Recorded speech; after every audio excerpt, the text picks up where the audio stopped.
Amigos del canal del Congreso, bienvenidos a esta entrevista especial. El próximo 12 de mayo conmemoramos el natalicio del gran mariscal José de la Mar, el 239 aniversario de su nacimiento. Y precisamente en nuestro Parlamento se va a llevar a cabo una ceremonia de homenaje. Y el promotor de esta iniciativa es el congresista Roberto Angulo, quien nos acompaña en esta oportunidad. Congresista, gracias por estar aquí en el canal del Congreso. Bienvenido. ¿Qué tal? ¿Cómo está? Buenos días. Encantado de estar con ustedes. Congresista, el general Lamar jugó un rol trascendental en la lucha por la independencia de nuestro país. Tras la declaratoria de la independencia ocurrieron algunos hechos que sirvieron para terminar de forjar nuestra república, y Lamar fue uno de los protagonistas. Yo creo que ha sido el más importante de los protagonistas de nuestra independencia. Como peruano, como general, como presidente, como comandante general de los ejércitos del Perú, porque él dirigió al ejército peruano tanto en Junín, en la batalla de Junín, como en Ayacucho, ¿no? Y se destacó siempre por estar adelante. También Lamar se podría decir que es muy importante porque consolida la extensión territorial de Perú. Aunque él hubiese querido que tanto Guayaquil como Cuenca, su lugar de nacimiento, fuesen peruanos, no lo pudo hacer por la tradición, fundamentalmente la tradición de Gamarra, ¿no? Y Gamarra, La Fuente, también estuvo Santa Cruz, ahí parece un poco, el mariscal Andrés de Santa Cruz estuvo también metido en la conspiración con el propósito de quitarle fuerza, de quitarle poder a Lamar. ¿No? Habían argumentos en esa época que también trataban de desprestigiar la figura de Lamar. Uno de ellos era precisamente que no había nacido en el Perú, que había nacido en Cuenca. Sí, pero los congresistas, los parlamentarios los primeros parlamentarios que conformaron la el primer Congreso Constituyente, 9 de ellos no eran peruanos, no habían nacido en Perú. Me parece que eran colombianos, unos dos eran chilenos, uno era argentino. Entonces era el Perú en ciernes, era el Perú que había sido siempre una especie de país continente, ¿no? No era solamente el Perú que conocemos ahora.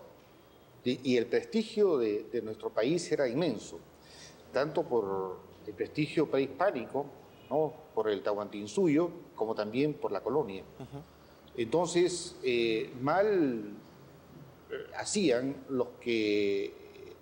Lo trataban de denostar con ese término que le pusieron, ¿no? El extranjero. Claro, el extranjero.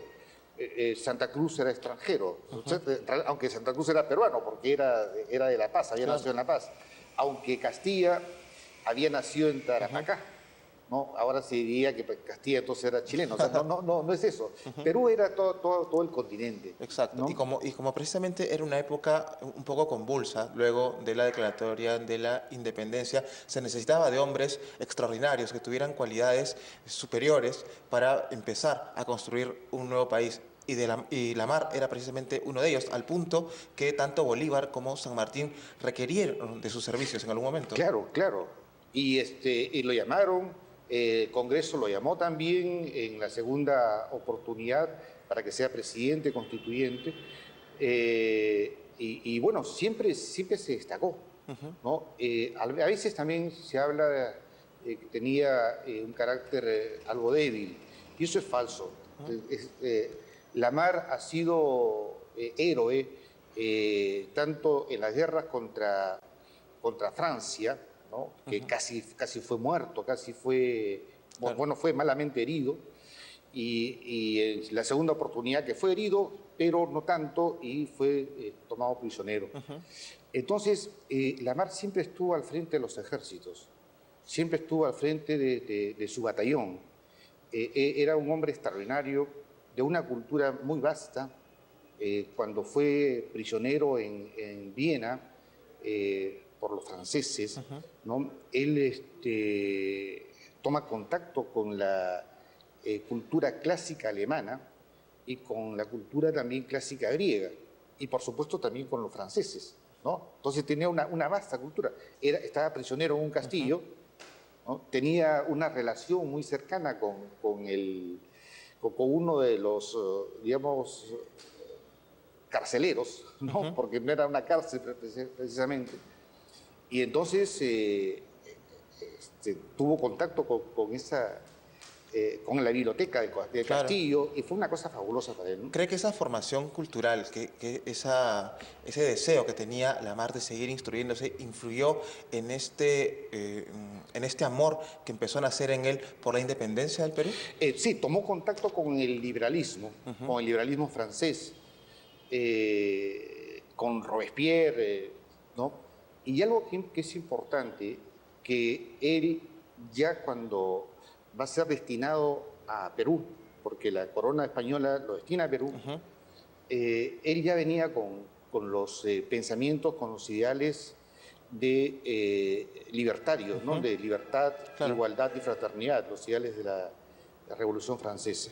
Entonces yo creo que él vino con esa idea.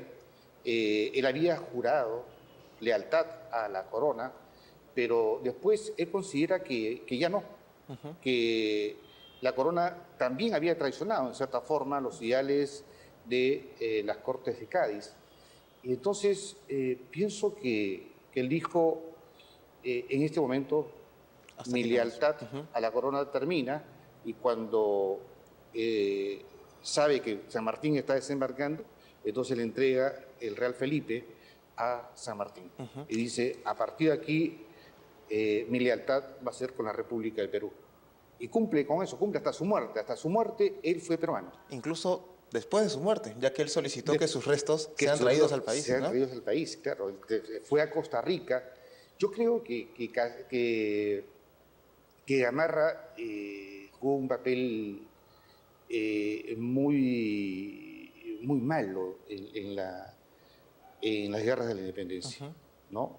Y es por eso que lo deporta a Costa Rica, lo traiciona cuando estaba dirigiendo el ejército en contra de los ejércitos de la Gran Colombia. Que fue un episodio también muy triste porque Lamarck estaba tratando de defender la soberanía nacional y sorpresivamente, podríamos decirlo, Claro. le dan un golpe de Estado. Y tenía un buen ejército. Me parece que tenía 5.000 hombres y Gamarra tenía 4.000 hombres. Entonces, si se hubiesen juntado los dos ejércitos, ya hubiesen llegado hasta Bogotá. Lamentablemente, nuestra historia está plagada, creo, de estos episodios. Sin embargo, por encima de estas historias está la figura de Lamarck, ¿no? Sí, Una sí. figura que hoy queremos revalorar, y precisamente usted ha organizado un homenaje, ¿no?, al conmemorar el 239 aniversario de su natalicio. Lamarck está injustamente olvidado, ¿no? Lamarck representa la peruanidad, pero por alguna razón los historiadores, por alguna razón los presidentes de la República, por alguna razón los congresos que fueron sucediéndose a través de nuestra historia, no le rinden ni le rinden homenaje, ni le rindieron reconocimiento a la labor de Lamarck en la independencia. A mí me parece absurdo que pase eso, me parece increíble, ¿no? Porque, como vuelvo a repetir, él es uno de los hombres más claros, es uno de los hombres más firmes de la independencia de Perú. Y por eso mismo, este 12 de mayo se va a llevar a cabo un homenaje en el Congreso. El 12 de mayo vamos a hablar sobre Lamarck en el Congreso, ¿no? Hemos invitado a algunos historiadores, hemos invitado a muchos amigos, ¿no? Y también al comandante general del Ejército. Que es una buena oportunidad para no solo recordar la biografía de Lamarck, sino lo que representa esa lucha por una independencia, por la libertad y el amor que uno tiene que sentir por nuestro país. Claro, claro. Y el Ejército, por ejemplo, ¿cómo no fue su primer comandante general? Tendría que reconocerlo durante toda su historia, ¿no? pero no hubo eso. Bueno, es una buena oportunidad también entonces para que empecemos con algunas actividades que revaloren la figura de José de la Mar, congresista. Sí. Muchísimas gracias por habernos acompañado en esta entrevista especial. ¿Algo que quiera agregar? Bueno, me parece algo contradictorio que rindamos homenaje a Simón Bolívar, que fue siempre antiperuano, que siempre actuó en contra de los intereses peruanos, ¿no? Y no le rindamos homenaje, no tengamos monumentos del gran mariscal José de la Mar. Eso me parece una contradicción tremenda en nuestra historia. Correcto. Congresista, muchísimas gracias por habernos acompañado en esta entrevista especial donde conmemoramos el 239 aniversario del natalicio de José de la Mar. Ya saben, este 12 de mayo aquí en el Congreso se le rendirá homenaje. Es todo hasta aquí. Yo soy Jorge Álvarez. Hasta una nueva oportunidad.